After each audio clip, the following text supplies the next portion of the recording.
Mana seeraan ala ijaaramee jiru ilaalchisee haala kamiin gara seeraatti fidachuu dandeenya? Gaaffiin jedhu yeroo garaa garaatti ka'aa ture. Akkam jirtu ani Taajuddiin Abdootii ogeessa waajjira lafaati. Egaa kana ilaalchisuudhaanis labsiin 259 muraa 2018 bahee jira jechuudha. Labsii akkaataa labsii kanaatiin egaa ijaarsi seeraan alaa dambii boodaa jechuun dambii boodaa jechuun bara 2005 booda kan ijaarame akkaataan itti seera qabatee akkaataa itti ragaan bahuu danda'u kaartaan abbaa qabiyyee bahee kennamuufii danda'u ifoomsee jira jechuudha. Maal egaa dambiin 259 muraa 2018 kan inni jedhu jechuudha. Ijaarsi seeraan alaa dambii boodaa bara 2005 booda ijaarame amajjii 24 bara 2005 booda ijaarame kamiyyuu seera qabachuu ni danda'a jira. As keessatti egaa jechuudha ijaarsa kan daangaa inni kaa'ee jiru ijaarsa hanga gaafa 10 ji'a 7 2018 tti ijaarame jechuudha. Akkasiin galuuf jechuudha.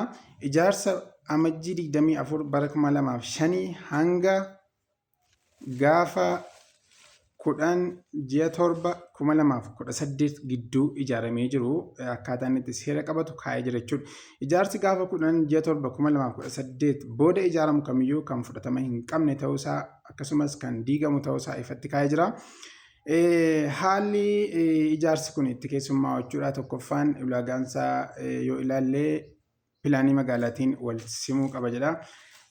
Akkasumallee istaandardii tajaajila lafichaa kan magaalaa sanaatiin wal simuu qaba kan inni jedhu. Akkasumallee jechuudha namni qabiyyee sana galmeessifatu umriin isaa waggaa 18 ol ta'uu qaba. Waraqaa eenyummeessaa dijitaalaa qabaachuu qaba.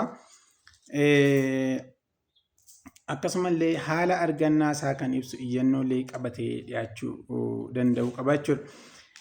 Egaa adeemsa isaa irratti ilaalchisee waajjirri lafaa sadarkaadhaan jiru jechuudha. Sadarkaan jiru waajjirri lafa magaalaa waajjirri lafa magaalaa jechuudha. Beeksisa baasee jechuudha. Beeksisa baasee guyyaa hanga kanaa gidduutti qabiyyeen jiru dhiyaatee akka galmaa'u beeksisa baasa. Abbootiin qabiyyee qaban sun immoo guyyaa jedhame sana keessatti beeksisa sana irratti dhiyaatanii galmaa'u qabu jechuudha. Beeksisa sana irratti egaa wanti barbaachisu tokko iyyannoon sun ni dhiyaata. Iyyannoo sana irratti immoo akkaataa argannaa lafa sanaa wanti ibsu itti aansee dhiyaachuu qaba jechuudha. Kan biraa akkasumaan abbaan qabiyyee sun dhiyeesseef qofa osoo hin taane ragaan saatalaayit imeejii yookaan ji'oospaashaaliin illee ni ilaalama jechuudha. Kana jechuun ijaarsi kun dhuguma gaafa 10 ji'a 7 2018 dura ijaaramee jira moo hin jiru wanti jedhu adda adda baachuudha. Ogeessaan illee irra gahee ni ilaalama jechuudha.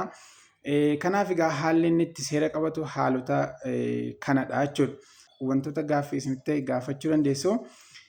Karaa kanaan isiniif deebisuudhaaf qophiidha jechuudha. Viidiyoo kana hundi keessan sheer, kooppi link godhaa. Mana kana illee follow godhaa isiniin jennaa galatoomaa ulfaadha.